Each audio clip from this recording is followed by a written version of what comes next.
Quel est le dispositif prévu pour assurer la sécurité des populations en ces temps de fête de fin d'année?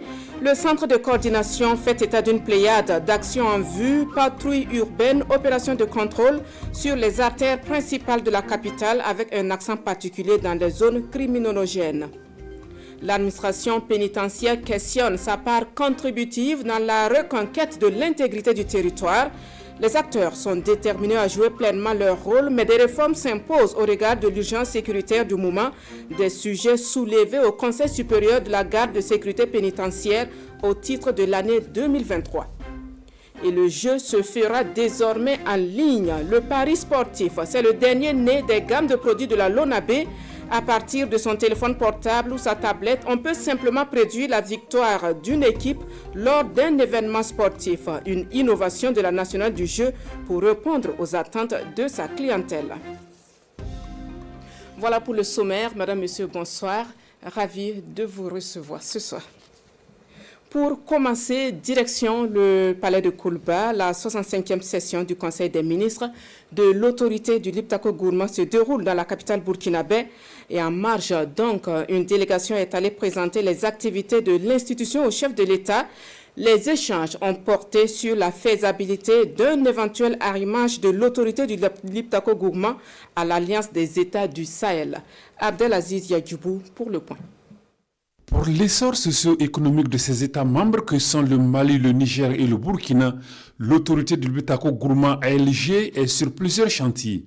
Des chantiers dont les enjeux sont expliqués ici au président de la transition, le capitaine Ibrahim Traoré, par une délégation du Conseil des ministres de l'institution. Conduite par le ministre malien des Mines, président du Conseil des ministres de l'ALG, la délégation a déballé au chef de l'État les activités déjà réalisées ainsi que celles envisagées. Ça a été pour nous l'occasion de lui présenter ce que cette institution a fait et ensuite de tracer les perspectives.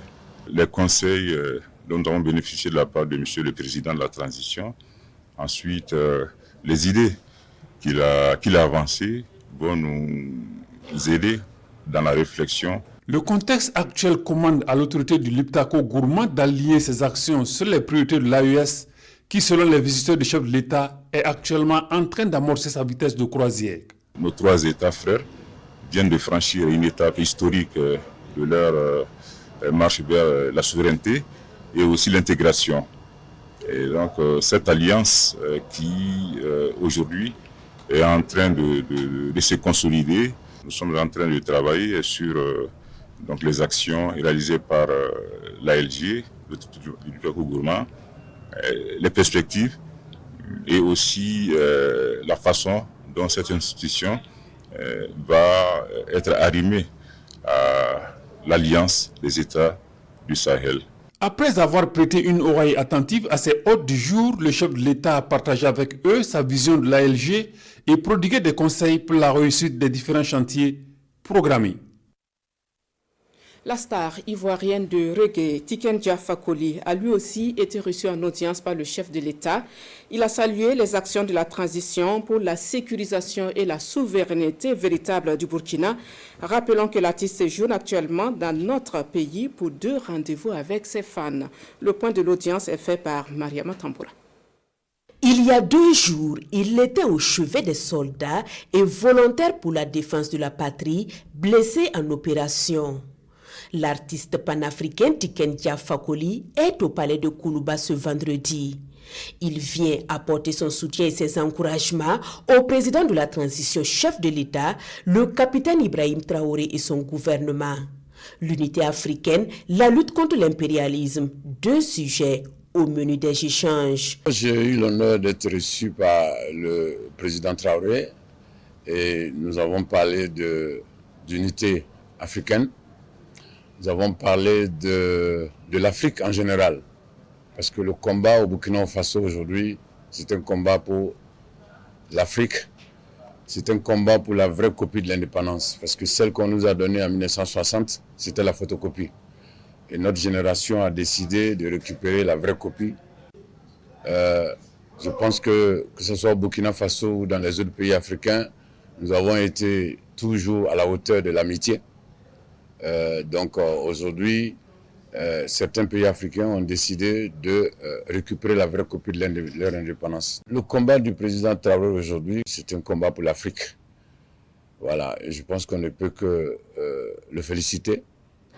On ne peut que lui souhaiter bon courage et beaucoup de courage d'ailleurs. Tiken Jah Fakoly salue l'engagement du capitaine Ibrahim Traoré dans la lutte contre le terrorisme, son combat pour la souveraineté et pour la liberté.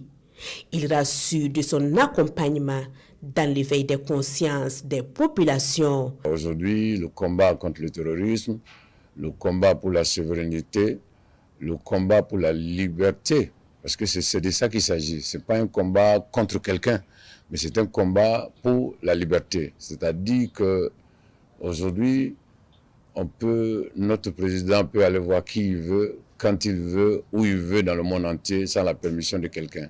Et je pense que ces pays même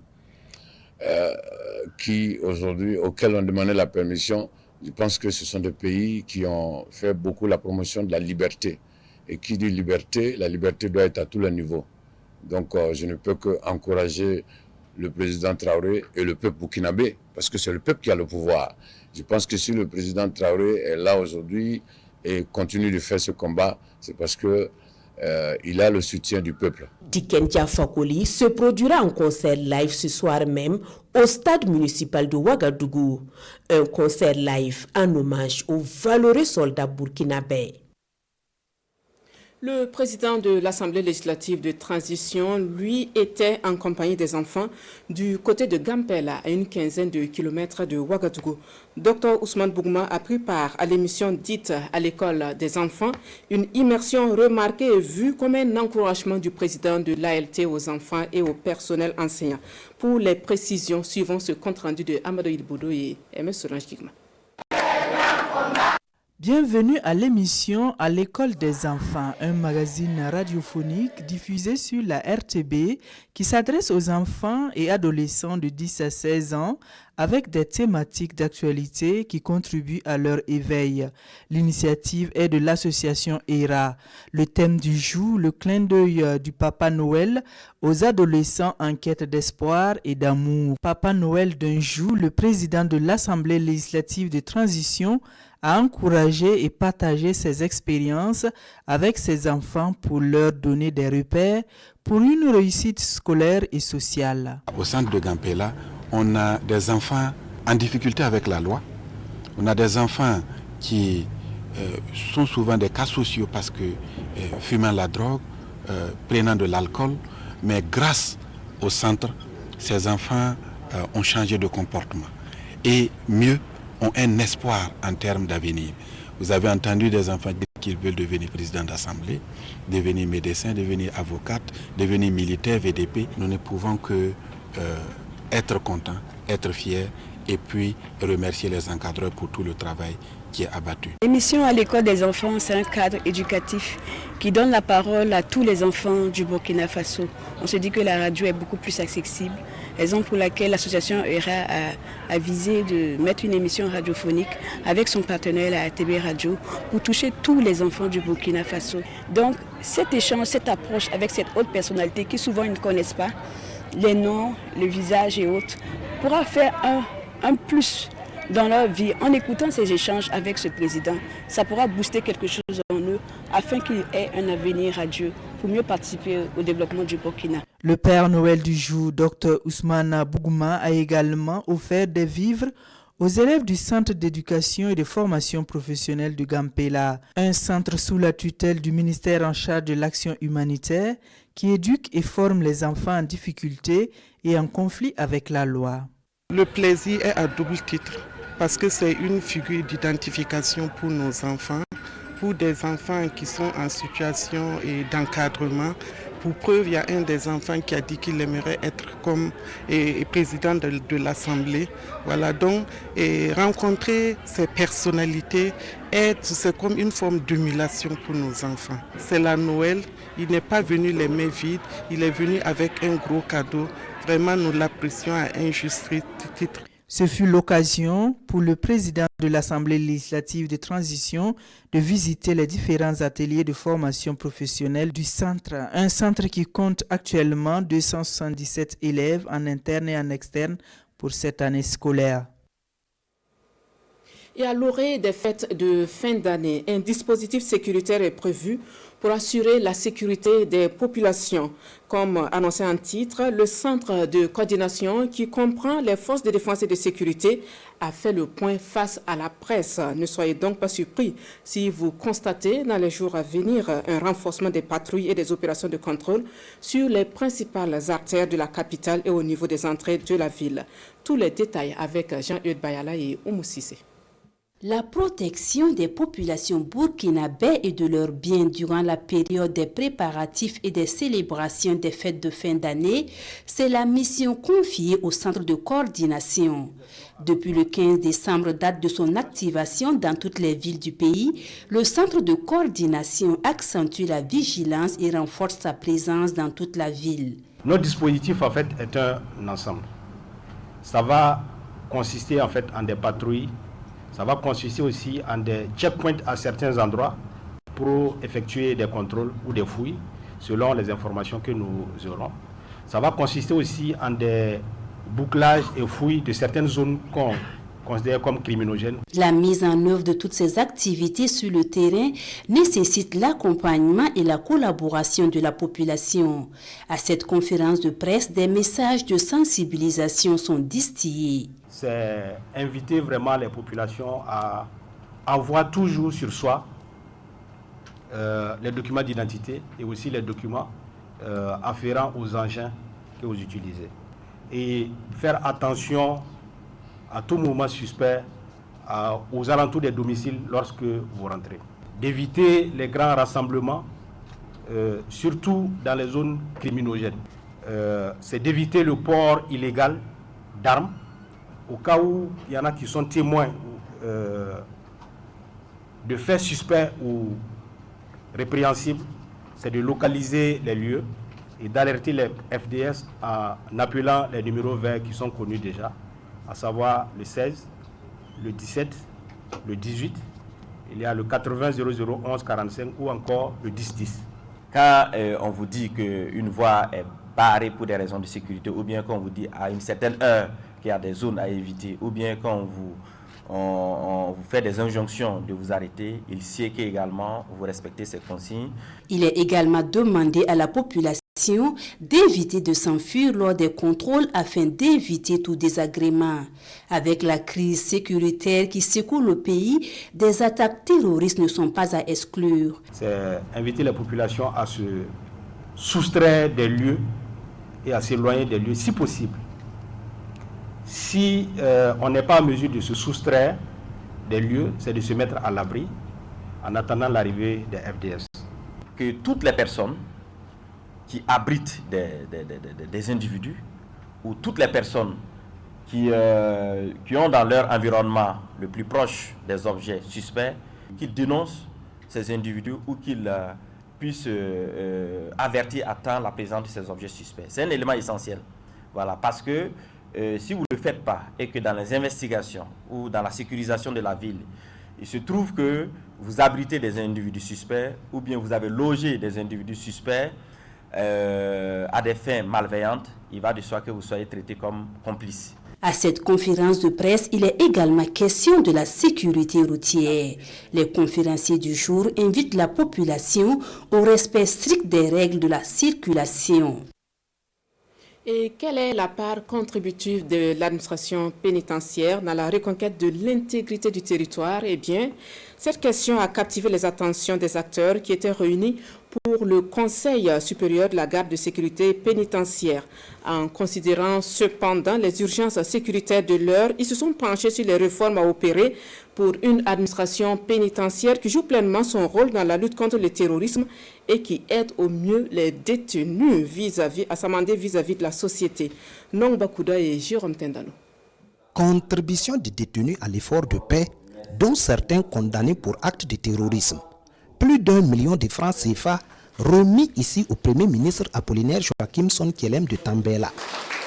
Le Conseil supérieur de la garde de sécurité pénitentiaire, CSGSP 2023, s'ouvre ainsi avec la ferme conviction pour le chef de l'exécutif burkinabé de la nécessité de poursuivre la dynamique des réformes de la politique pénitentiaire. Que les gens, n'est-ce pas, qu'on a condamnés, pensent à la nation, ça vraiment c'est très sensible. Alors que comme j'ai eu à le souligner, l'oisiveté c'est la mère des vices. Vous êtes tous témoins que beaucoup de gens ont perfectionné leur nocivité en prison par les mauvaises fréquentations. Parce qu'ils n'ont rien à faire. Il y en a qui ont appris comment faire les blanchiments d'argent, comment trafiquer la drogue, etc. en prison. Parce qu'ils passent le temps, ils n'ont rien à faire. Donc, or, actuellement, il faudrait qu'on fasse en sorte que quand vous êtes en prison, ce soit aussi un lieu de travail pour vous. Voilà. Quand les fonctionnaires s'en vont au travail, là, vous aussi vous sortez, vous allez travailler. Et ainsi de suite.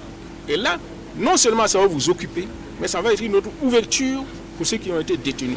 Et à la fin de leur peine, ils auront déjà une autre piste pour se construire leur propre vie.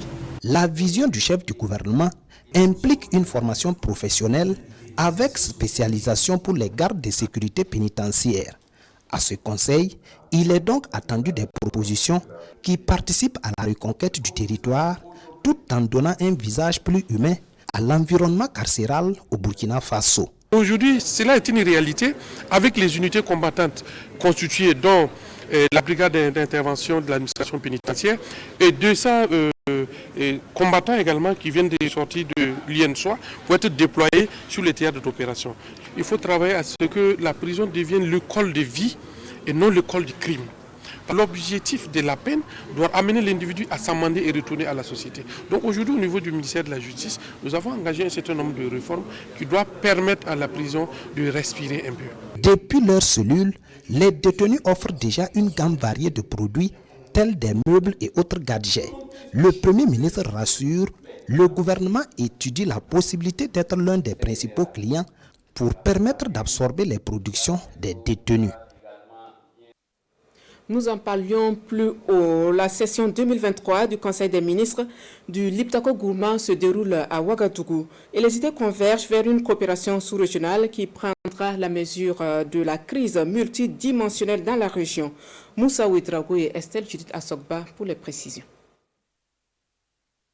Les travaux de la 60e session ordinaire du Conseil des ministres de l'autorité de Liptako-Gourma à Alger se tiennent dans un contexte difficile caractérisé par une crise multidimensionnelle. Au niveau de la sous-région, des efforts sont consentis par les trois États, Mali, Niger, Burkina Faso, pour vaincre l'hydre terroriste. Le président en exercice du Conseil des ministres de l'ALG se réjouit des résultats engrangés sur l'ennemi et invite les ministres à soutenir les différents chefs d'État dans ce combat, car sans la paix et la stabilité, pas de développement souhaité. Dans le contexte actuel d'insécurité qui a exacerbé les conditions de vie de nos communautés, il nous faudra davantage persévérer pour améliorer les performances afin de concrétiser les ambitions légitimes que nourrissent nos chefs d'État en faveur de nos vaillantes populations. L'AES est dès lors une étape nouvelle dans la consolidation des efforts de mutualisation de nos États en vue de faire face avec nos propres moyens aux défis multiformes. Je reste pour ma part convaincu que notre organisation commune qu'est l'ALG saura mettre à profit son expérience à l'avantage de toutes les initiatives découlant de la volonté et de la vision de nos chefs d'État de bâtir des sociétés intégrées, fortes de leurs atouts intrinsèques et tournées vers un développement harmonieux à l'intérieur de nos frontières et dans notre espace partagé. Au cours de cette session, les ministres vont statuer sur l'examen et l'adoption du rapport de la réunion des experts préparatoires de la 60e session du Conseil des ministres de l'ALG avant de procéder à la validation du rapport du commissaire aux comptes pour les exercices clos le 31 décembre 2022. Le ministre d'État, Bassolma Bazier, salue la pertinence du thème de l'édition, un thème axé sur la coopération sous-régionale face à la crise multidimensionnelle dans la région du Liptako-Gourma. Il a été dit que vous avez réfléchi sur 2 jours. Mais justement, un expert, c'est généralement, permettez-moi le terme, la bonne chaussure qu'un bon gouverneur porte pour ne pas se tromper. Que les experts considèrent qu'ils constituent nos chaussures. S'ils réfléchissent mal, nous allons glisser. Mais s'ils réfléchissent bien, nous allons tenir. Mais connaissant leur capacité de réfléchir depuis une année et qu'on ne glisse pas, je suis sûr que les travaux auxquels ils se sont adonnés et ils vont nous livrer pour conclusion constituera le socle véritable de notre indépendance économique pour un développement social profond et une libération réelle de nos États. C'est ce qui fait qu'à tout instant et à toute instance à laquelle un Africain doit prendre part, convoqué par ces 3 pays unis, qui constituent le pool de battement cardiaque de l'Afrique aujourd'hui, d'espoir, on doit s'estimer heureux. Et toute seconde qui passe dans notre vie, c'est une seconde glorieuse, c'est une seconde de victoire. Et que Dieu fasse que la 61e session de ce Conseil des ministres qui va se retrouver soit un moment où on va dire il n'y a plus de terrorisme ni au Niger, ni au Burkina, ni au Mali. C'est sur ces notes d'espoir que les travaux de cette 60e session s'ouvrent dans la capitale burkinabé. Et le vent de solidarité continue de souffler. La Fondation Restom Marina Marquette tend la main aux familles des FDS et VDP tombés au front au nom de la patrie, des vivres et non-vivres remis à l'action sociale militaire au profit des bénéficiaires. Voyons cela en image avec Amadou Ilboudo et Pini Dianou. Solidarité et compassion avec les FDS et VDP. La Fondation Restom Marina Marquette joue sa partition. Des camions remplis de vivres sont déchargés au camp général Aboubakar Sangoulé Lamizana pour soutenir les familles des forces combattantes.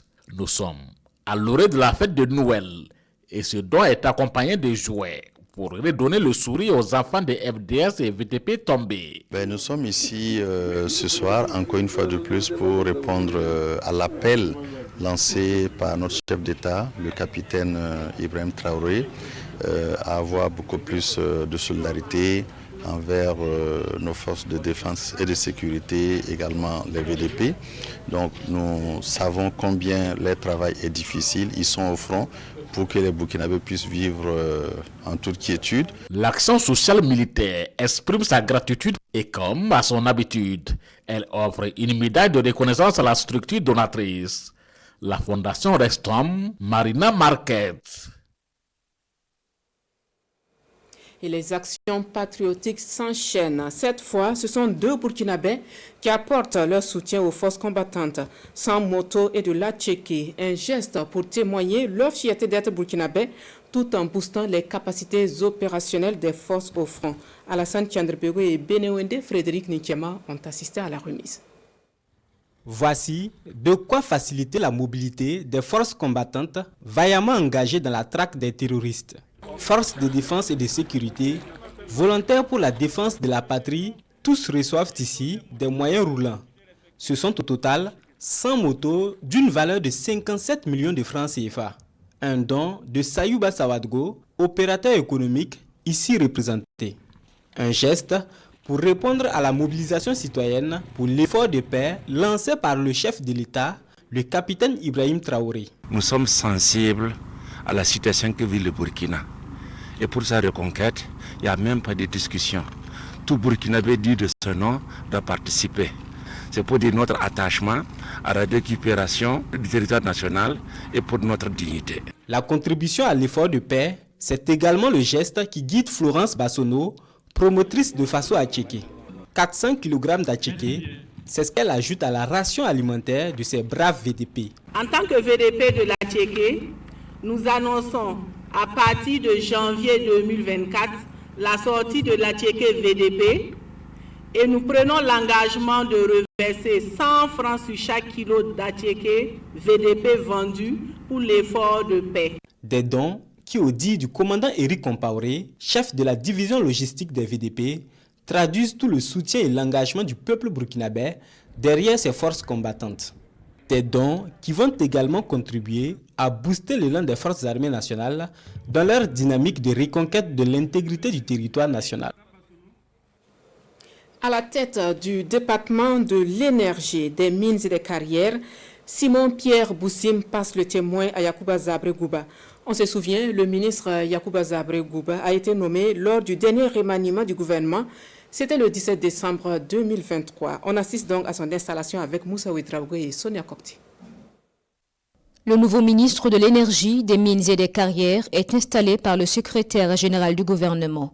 Inspecteur du Trésor nommé en septembre dernier, trésorier près l'ambassade du Burkina à Téhéran, en Iran, Yacouba Zabre-Gouba s'est engagé à travailler dans l'urgence et le patriotisme et en droite ligne avec les ambitions de la transition en place. Nos actions devront s'inscrire prioritairement dans une stratégie cohérente à même de pouvoir créer et maintenir des conditions favorables d'exploitation de nos ressources naturelles et de gestion des retombées afin de maximiser la contribution du secteur et apporter des réponses adéquates aux questions urgentes liées à la demande, mais également apporter des solutions durables.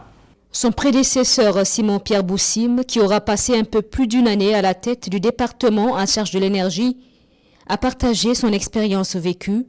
Tout en remerciant ses collaborateurs, il a résumé quelques réalisations sous son mandat. Le processus d'assainissement du cadastre minier engagé, les réformes sur la réglementation minière, la création de la SONASPE, la mise en place d'usines de traitement des rejets miniers, le processus de construction d'une raffinerie d'or, etc. Ça a été un grand privilège. On a parlé tantôt d'âge, comprenez que le challenge était énorme. Je vous prie d'accompagner mon remplaçant, plus que ce que vous avez fait pour moi, pour lui permettre d'ajouter la terre à la terre. Parmi les chantiers en cours annoncés par le ministre sortant, les projets des centrales de 180 MW Crête et de Nobéré, de 300 MW Crête à vocation régionale, le projet de production d'énergie nucléaire à usage pacifique et le développement de l'électrification rurale à large échelle.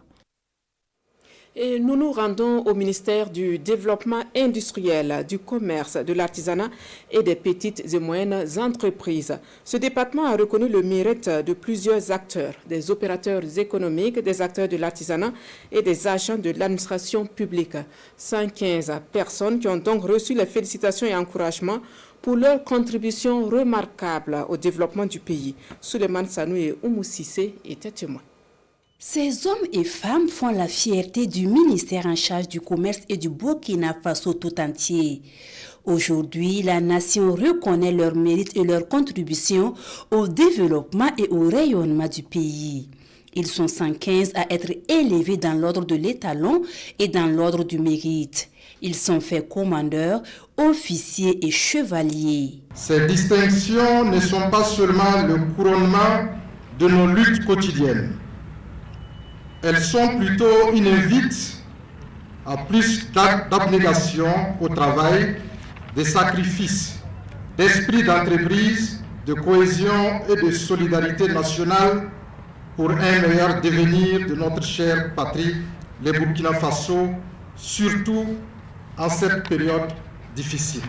Pour le ministre Serge Pouda, l'engagement et la détermination de ces hommes et femmes ont contribué à façonner le succès de son département. Les valeurs que vous avez su incarner avec constance contribuent au quotidien à consolider notre département dans sa position de ministère stratégique, engagé à accompagner l'émergence du Burkina Faso à travers la promotion d'un secteur privé dynamique, créateur d'emplois et de richesses pour l'économie nationale. Pour permettre au pays de toujours relever les défis, le chef du département demande toujours la contribution patriotique de ces hommes et femmes.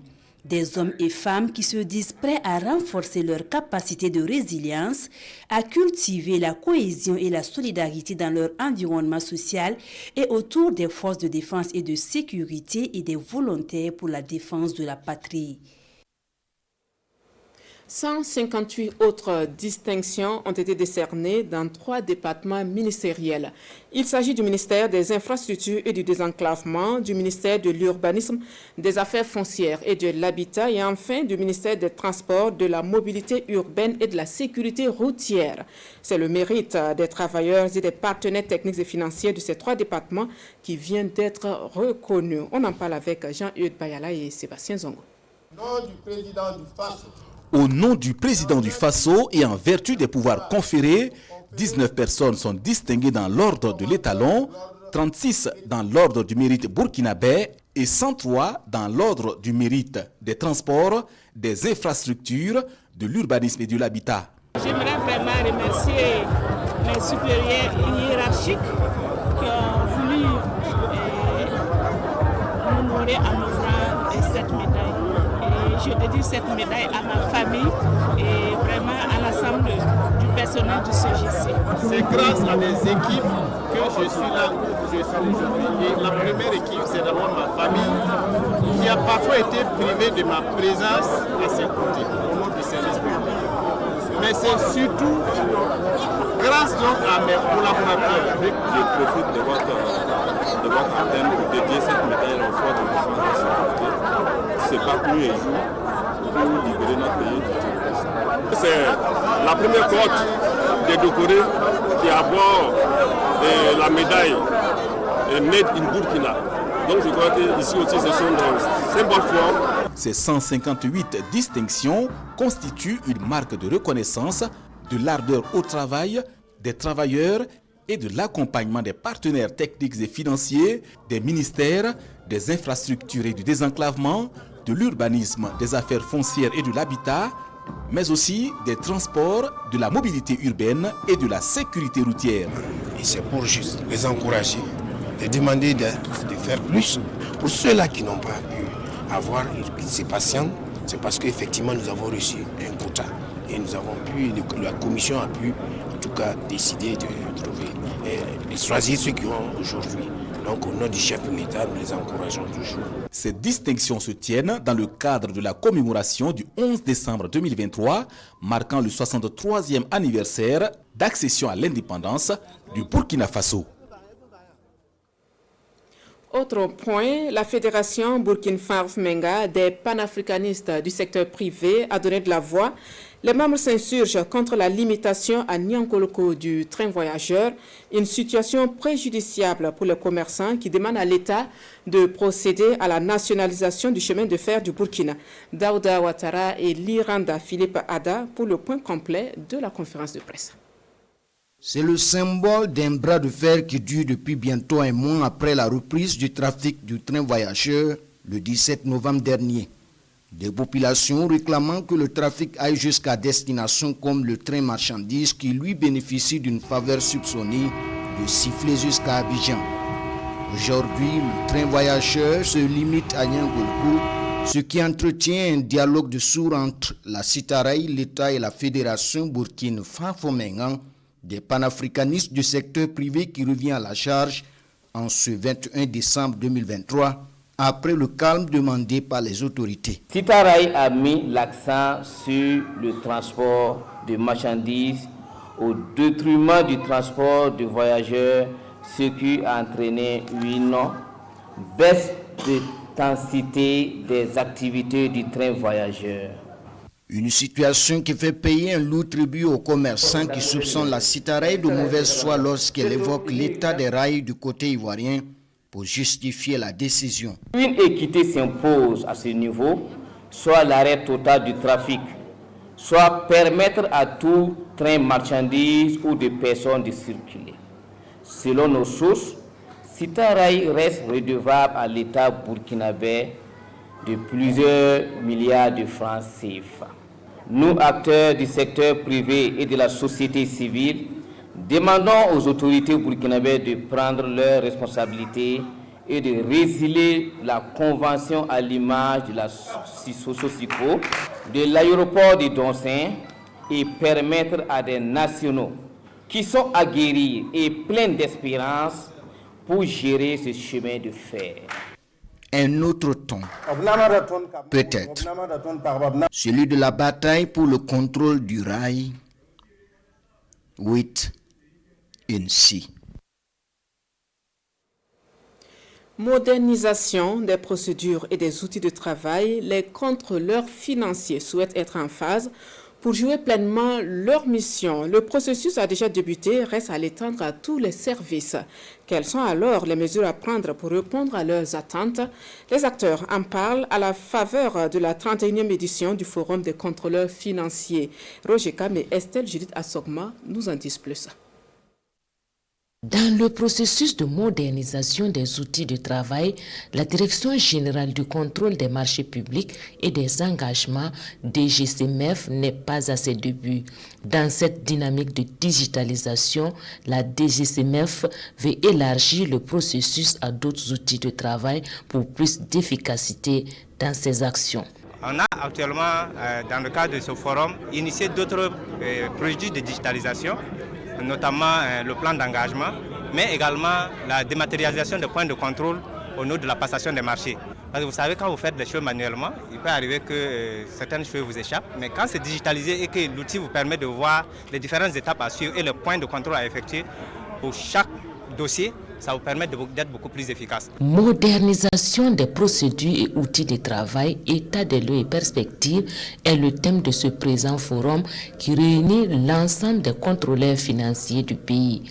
Un thème qui paraît bien à propos pour réfléchir sur les défis actuels et tracer la voie vers une gestion financière plus efficace et transparente. La loi organique relative aux lois de finances leur a conféré d'autres compétences. Maintenant, ils ne font plus le contrôle a priori uniquement, mais également du contrôle a posteriori. Alors, on attend qu'ils sortent avec des solutions, j'allais dire très innovantes, des propositions concrètes, innovantes, allant dans le sens de la digitalisation, allant dans le sens de l'amélioration du contrôle de l'exécution de la dépense publique, parce qu'ils sont des acteurs clés à ce niveau-là. Ce forum a aussi servi de cadre pour rendre un hommage aux anciens directeurs généraux de la DGCMF pour les services rendus à la nation. Les populations du Sud-Ouest accueillent une antenne régionale de l'Office national d'identification ONI. L'infrastructure a une capacité de production de 1000 cartes par jour. Finit donc les déplacements de longue distance pour se faire établir sa CNIB. La coupure du ruban est intervenue en présence de Issa Kazabré et Jean-Clément Sommet. Cette coupure de ruban marque l'ouverture officielle de l'antenne régionale de l'Office d'identification du Sud-Ouest. Un objectif atteint selon le directeur général de l'institution. C'est vraiment une antenne d'une grande capacité. C'est ce centre de production-là qui va traiter les demandes qui sont collectées au niveau des centres de collecte de demandes et qui sont ensuite traitées au niveau des centres de traitement intermédiaire de données. Et ensuite, alors ces demandes sont transmises au niveau de l'antenne pour la production. Avec une capacité de production de 1000 cartes par jour, c'est une facilité offerte aux citoyens pour se procurer de ce sésame précieux et indispensable. La CNIB est d'une importance capitale qu'il faut que chaque citoyen fasse de sorte à se procurer ce document. Alors l'antenne régionale du Sud-Ouest qui fonctionne depuis juin 2021 a eu à produire environ 200 000 cartes en 2 ans de fonctionnement. Il nous reste environ 100 et quelques mille personnes à enrôler au niveau de la région pour que toutes les populations en âge d'avoir une CNIB puissent se la procurer. Au chef de canton Bifaté 2 de Gawa, par ailleurs parrain, d'inviter la population à en profiter pour affirmer leur appartenance à la nation burkinabé. Chacun doit venir faire la pièce parce que c'est la facilité qu'on nous a donnée aujourd'hui. C'est au portée, c'est à côté de nous. Obtenir la carte nationale d'identité burkinabé nécessite principalement un extrait de naissance ou jugement supplétif d'acte de naissance si on est né hors du pays et une somme de 2500 francs CFA. Eux ont pour mission d'aider les individus et les ménages pauvres et vulnérables à affronter les crises. Les systèmes de protection sociale ont vu leurs actions se diversifier et se multiplier au regard du contexte sécuritaire. Le secrétariat permanent du Conseil national pour la protection sociale a donc entrepris de renforcer les capacités des acteurs pour plus d'efficacité sur le terrain. Sekou Zongo. Les acteurs du domaine de la protection sociale en plein travaux de renforcement des capacités ici à Zignaré dans le plateau central. Ils se familiarisent sur l'analyse de la vulnérabilité des besoins et le développement des systèmes de protection sociale, mais aussi sur le cadre juridique de la protection sociale. Nous entendons renforcer leurs connaissances sur vraiment les concepts de base en matière de protection sociale, parler un peu de ce que c'est que la vulnérabilité, de la pauvreté et de la protection sociale. C'est vraiment renforcer les capacités des acteurs sur les textes qui régissent le domaine de la protection sociale dans toutes ses composantes. Je crois que c'est une opportunité pour nous, acteurs terrain, de participer à cette formation.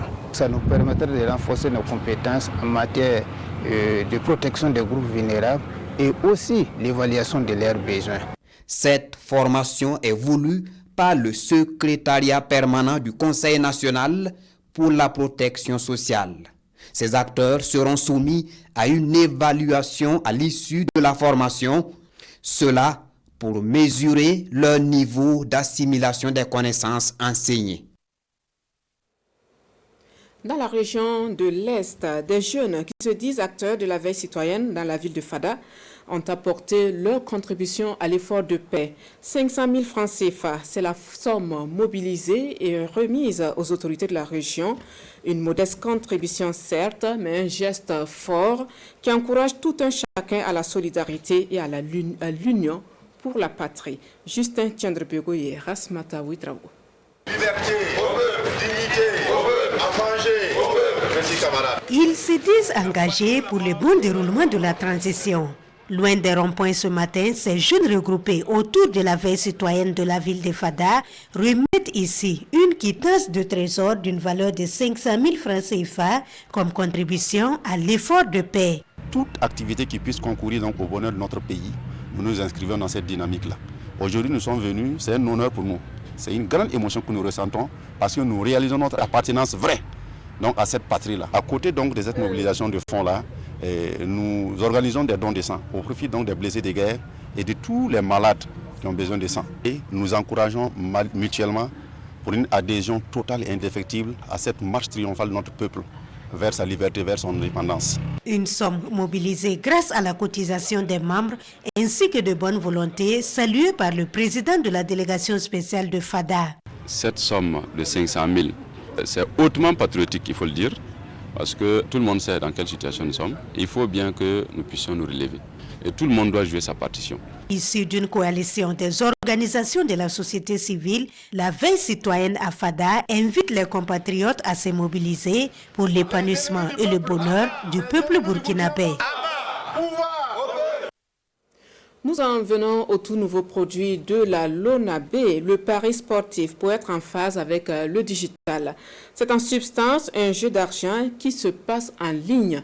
À partir donc de son téléphone portable ou de sa tablette, on peut parier sur la victoire d'une équipe lors d'un événement sportif. Le pari sportif a été présenté aux hommes de médias. Moussa Ouetraogo et Isia Kanana étaient la partie. La Loterie nationale burkinabé en mode digitalisation de ses produits. Le pari sportif est un nouveau jeu en ligne à la disposition de sa clientèle. C'est un jeu d'argent qui s'effectue sur le digital à travers le téléphone portable ou les tablettes. Le pari sportif est surtout basé sur la prédiction d'un événement lors d'une rencontre sportive. Un nouveau jeu en ligne qui permet de faire plusieurs paris, dont le plus simple, parier sur la victoire d'une équipe. Chaque pari a une cote. Et c'est elle qui permet aux joueurs de connaître à l'avance, en fonction de la somme misée, le montant à gagner si l'événement se produit. La plateforme sous l'adresse www.lonabe.bf est déjà en ligne il y a de cela quelques mois, car nous avons voulu nous rassurer qu'elle fonctionne très bien avant de faire le lancement au grand public. Un lancement au grand public prévu le 26 décembre 2023 à Ouagadougou. Au programme, plusieurs activités majeures pour marquer d'une pierre blanche le lancement officiel du pari sportif. Des activités sportives de maintien aérobique ainsi qu'un match de football le 27 décembre 2023 au stade municipal. Des dons de vivres à des personnes vulnérables.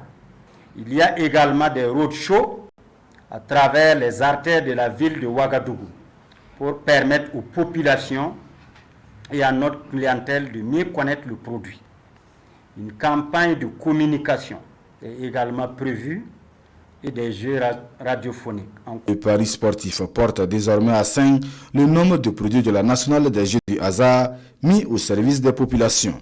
Un nouveau produit pour répondre aux exigences de sa clientèle tout en s'inscrivant dans l'innovation, un des axes stratégiques de la LONABE. Et c'est ce qui referme l'édition. Merci à vous tous pour l'attention. Bon début de week-end en compagnie des programmes de la RTP.